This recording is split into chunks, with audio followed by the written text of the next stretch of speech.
So, if you remember last week, I mentioned that there are many methods and paths to the truth. And in the East, some of the more well known paths are mentioned in the Bhagavad Gita. And they go by the names of Bhakti, Karma, Jnana, Hatha, Raja, and Kundalini. These are all philosophical paths of yoga. And yes, there are religious paths, Western religious paths, but we are focusing in on the paths of the East. The names I mentioned a moment ago are paths of yoga, and I'd like to explain again that yoga on the other side of the planet is thought of very differently than it is here in the West. Now, in the West, in this country in particular, yoga is basically practiced as a series of movements. But in the East, yoga is practiced as a philosophy. The different paths of yoga are actually different philosophical paths to live by. They may have physical movements associated with them, but not all practitioners practice these movements that are called poses or asanas. They do, however, practice the philosophy associated with their path. For instance, Mother Teresa was a Bhakti and Karma yogini. She practiced two different paths of yoga every day, and I'm guessing never did a pose. Yoga to her was a way of life. So let's talk about the paths that she practiced. The first one is Bhakti Yoga. Bhakti is about love, devotion, and worship. It's also about humility.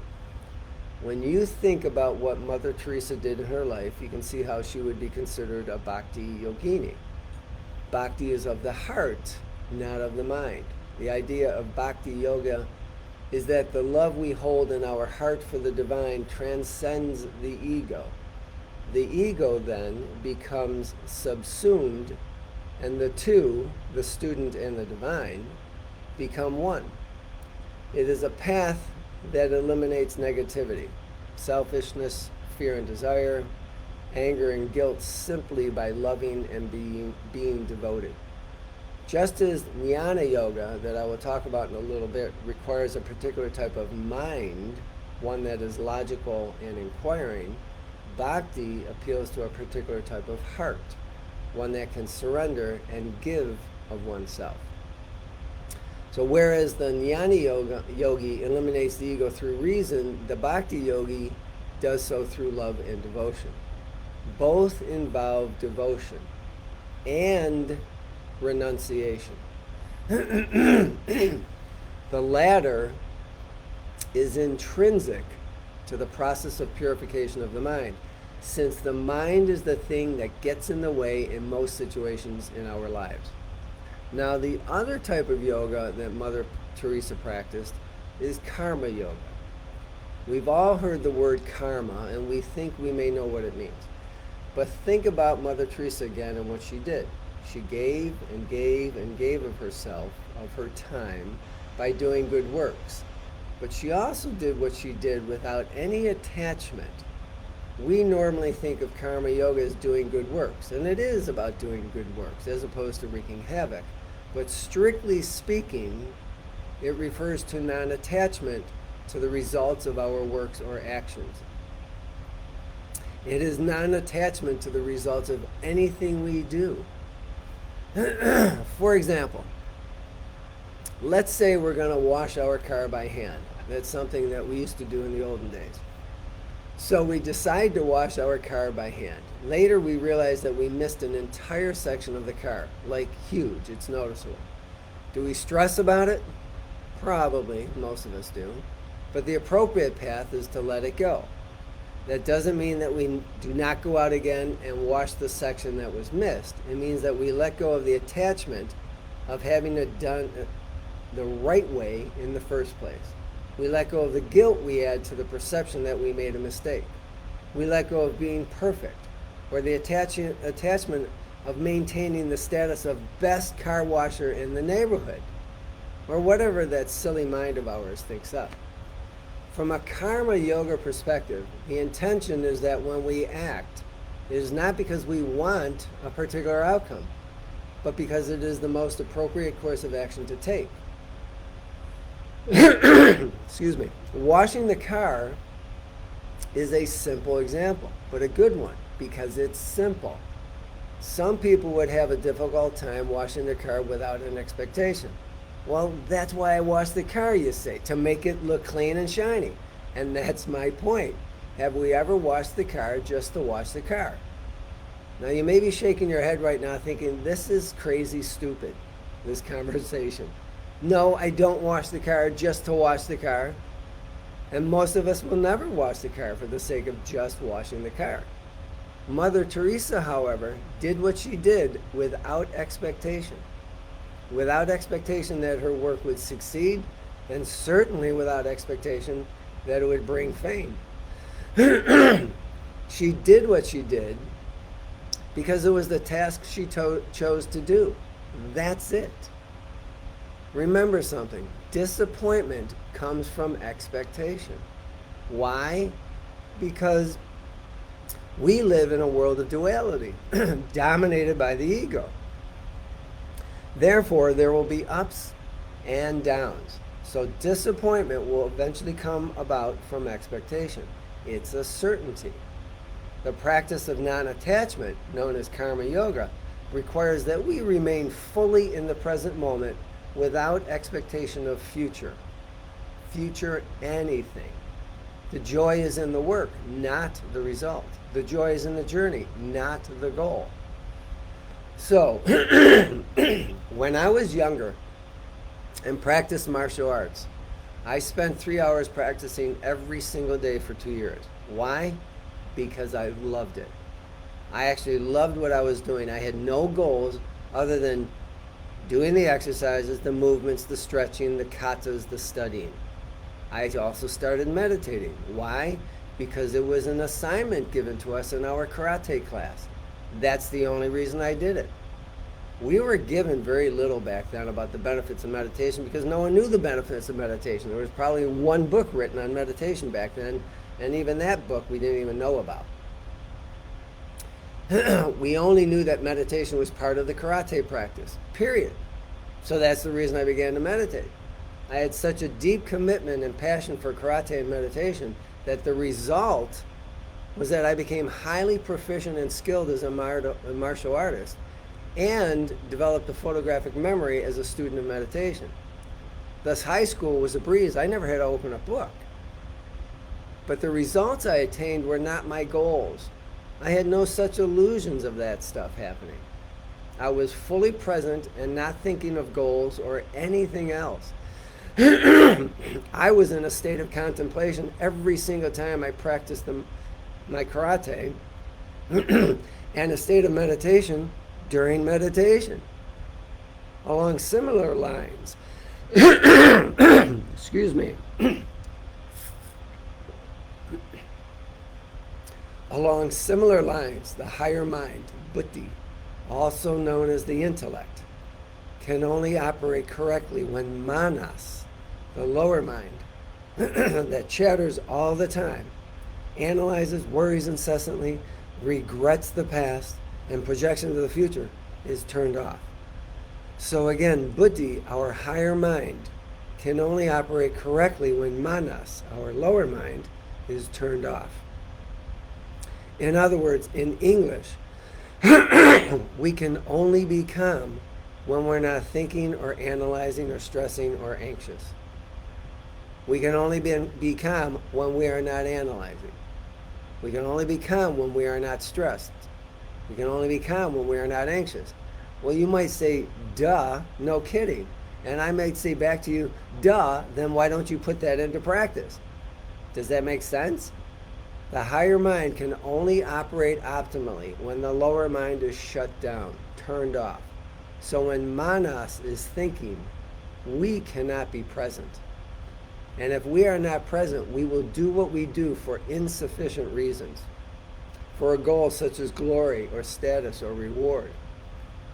That is egotistical.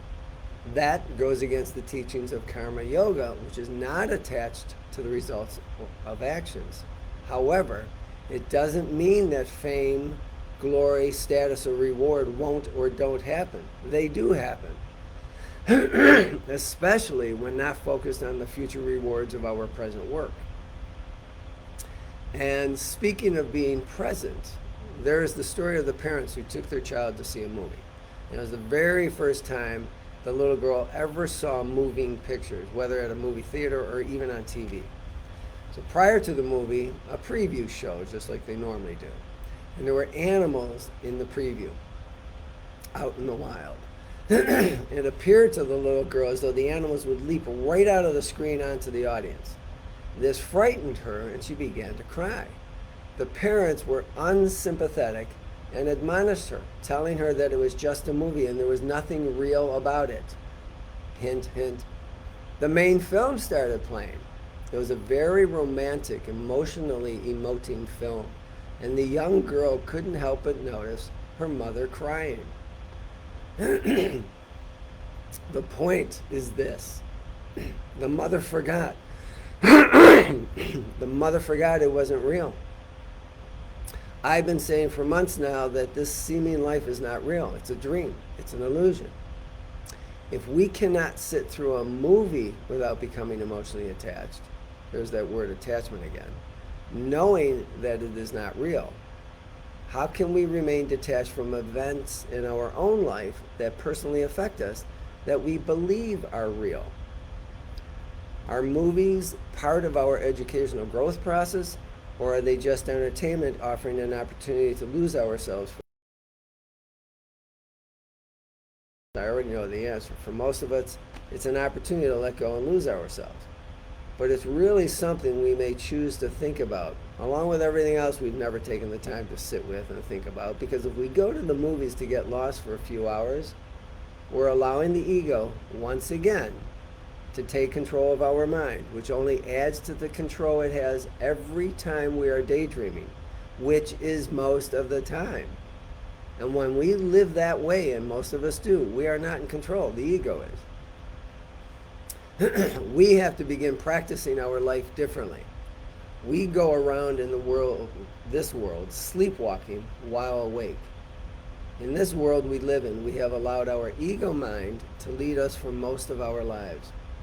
The ego leads us using certain specific tools: fear and guilt, anxiety and stress. The ego does not use love, ever, ever. It has no idea what love is.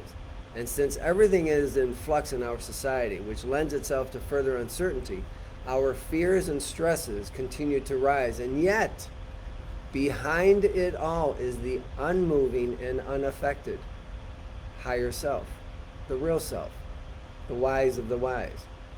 You've heard me say that perfection is how things really are, but most of us don't buy into that. So in order to come to this level of understanding, we must start somewhere. So we start by observing this world from a relative standpoint, not an absolute one. We have to begin changing our mind gradually, otherwise fear creeps in. How do we do this? We step back just enough to see that there is something at play here beyond our crazy thoughts, beyond the news, beyond government, beyond big business in the corporate world. Something already very familiar to us. It's the ego. Although we don't usually look at things or life in this way. We think of everything we are witnessing as being external to us. The uncaring government doing this, or the greedy corporate world doing that, or some person we don't know flipping out and going on a rampage, or it's a result of a conspiracy, or whatever. And that all may be true. But who cares? Behind it all, driving it all, is the master puppeteer, the ego. Eventually, some of us begin to see this when we learn to become an observer. We learn to become an observer through the process of meditation. When we learn to look at things differently and begin to see that the ego is not only driving all of this craziness, but the ego itself is illusory, made up by us, by our lower mind, operating in a play we call life, feeding on all the fears and misgivings that we each have and hold dear to our hearts. And as we observe all of this, we notice how continuous change is. and as it plays out against the backdrop of an unchanging reality, like clouds juxtaposed against the sky. So no matter what the clouds are brewing, the sky remains as is, calm, serene, at rest. We are the sky in reality, but we think we are the clouds, and we therefore live to that belief, that low-level belief, that lower mind belief, and thus live accordingly. Now, the thrust of karma yoga is to become an unattached observer to the transient misfortunes and transient pleasures presented to us every single day. We must learn to be the sky, or even like the lotus leaf, on whose surface water simply runs off without wetting the leaf in the slightest. That's a skill set. That is learned, which means each and every one of us can learn and rise above the clouds. I'll talk to you next time, everyone. In the meantime, enjoy the sunny weather above the clouds. Thanks.